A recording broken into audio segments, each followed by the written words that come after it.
Sophie Dupont en direct de Marseille. Merci Sophie, et à tout à l'heure puisqu'on va vous retrouver régulièrement. Cette édition spéciale se poursuit évidemment. Poursuivre donc d'ici quelques minutes la prise de parole de Marine Le Pen qui, on le rappelle, on va poser le cadre, est venu soutenir donc le candidat au municipal du Rassemblement national. C'est Franck Alizio qui est donc en train de s'exprimer là sur ces images qui nous parviennent en direct. Ça se passe au parc Chano à Marseille. Charles Sapin, bonsoir. Benoît Perrin, Anne-Charlène Bézina, Thierry Arnaud.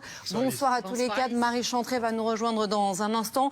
Une prise de parole qui prend forcément une dimension particulière de Marine Le Pen ce soir, le Charles Sapin, alors que le Premier ministre vient de s'exprimer, qu'il a fait des annonces importantes sur le budget et qu'il a tapé à plusieurs reprises sur le Rassemblement national. Précisément, Marie Chantré, après je me tourne vers vous, Geoffroy Didier, je me mets à la place de ceux qui nous regardent. Donc là, il y a une liste de courses qui a été faite par les oppositions.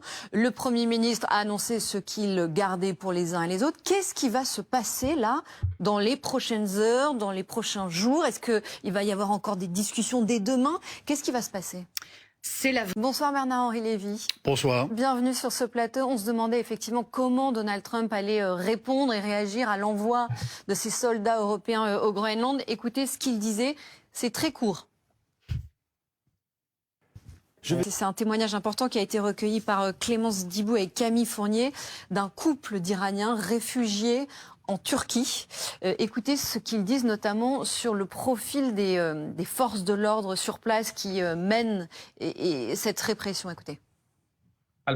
C'est à votre soirée long format des équipes de Ligne Rouge alors qu'on a célébré cette semaine le 40e anniversaire de la mort de Daniel Balavoine. Portrait donc sur cette personnalité emblématique évidemment. Et juste après vous retrouvez Émilie Broussoulou. À demain soir.